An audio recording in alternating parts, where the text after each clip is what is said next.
Backstage at the official weigh-ins for UFC 177 here with UFC President Dana White. I can just imagine what went through your mind when the news came that Renan Barao was officially out of the fight. I mean, tell us what happened.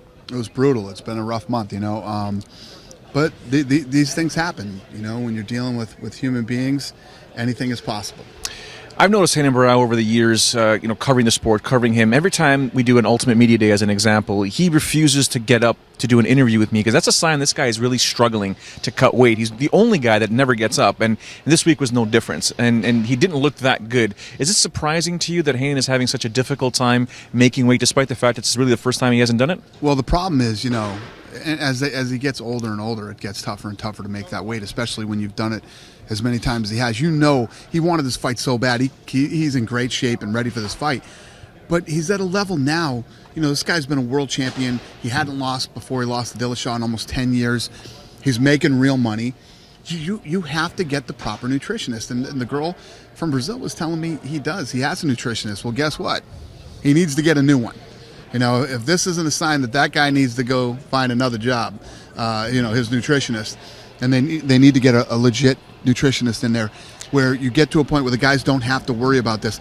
They hand you your food. Here's your water. This is how much you can drink. Here's this. Here's that. Are they checking making sure that his electrolytes and everything are fine? I mean, you got to have a real guy.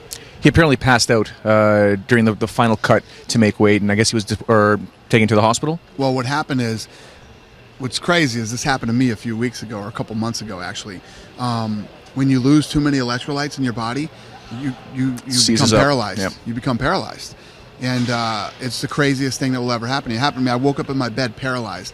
They had to come get me out of bed, take me to the hospital. And what they do is they put the electrolytes back in your body, but they have to do it very slow or you can have a heart attack. And that's what he's going through now.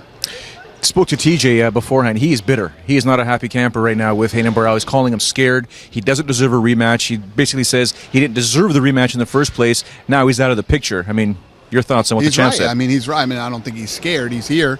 But he's right. This was his shot. He got his shot to come back and he blew it. He didn't make the weight.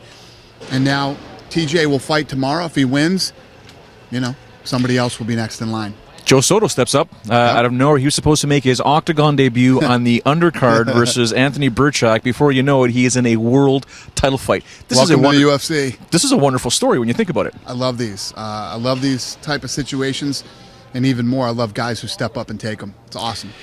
Not everyone agrees with the story. There is some backlash online, of course, and it's no different than when TJ first fought. Who cares? Sacrificial lamb. People were talking about the Dillashaw fight with Barao. I mean, too bad. Beat it. Get lost. Which leads me to the next question. They're saying, you should tell Dana to make this a free show. And I said, that's just not going to happen, guys. Yeah. Tell them to go to the movies tonight or tomorrow night. I don't care. You know what I mean? Make it a free show. Yeah, okay.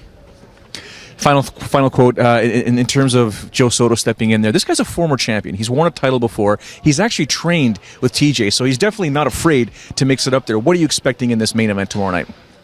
I don't know. I mean, anything is possible. I mean, I was standing here, however long ago, and everybody was saying how Dillashaw would never win that fight against Barao, and you saw what happened that night. So anything is possible. It's funny, these guys make it a free card. How do you want these guys to get paid? Dillashaw is a champ. He's the champ. He's still fighting. The champion is still fighting. So, but people were bitching about it when Barao was fighting. I mean, those are the people you're never going to make happy. So if they don't want to watch it, don't watch it. I mean, I don't even know what to say to that. It's the most ridiculous thing I've ever heard. Before we let you go, what's the over/under on some more bad news coming your way? I hope I'm done for the day. Thank you very much for your time. All right, buddy. UFC President Dana White. We're getting ready for UFC 177 tomorrow night.